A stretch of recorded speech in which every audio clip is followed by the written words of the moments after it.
ورساله لاعداء الاسلام واعداء الدين برضه، ان احنا ممكن نضحي بحياتنا عشان خاطر مصر. بس النهارده نازل الميدان بالظبط، هي حزبيه ولا فرديه ولا فرديه؟ اي حزب اجتهادي مع الشعب، مع الثوره. طب بقول لحضرتك ايه الرساله اللي عايز توصلها للاهالي اللي هيتفرجوا علينا وهيقدروا بفضل الله يشوفوا الفيديو ده؟ تقول لهم ايه الناس اللي قاعده؟ اقول لهم كلهم ينزلوا، لان الثوره بتتسرق مننا ومصر هترجع اسوأ من مكان.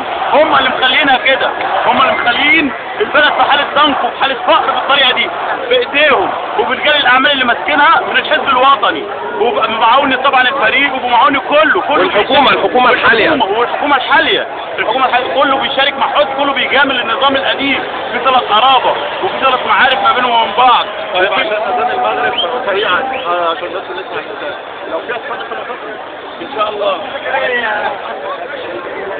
قناة الشارع المصري 30 سبتمبر 2011. ادي اللي بيقولوا عليهم بلطجية.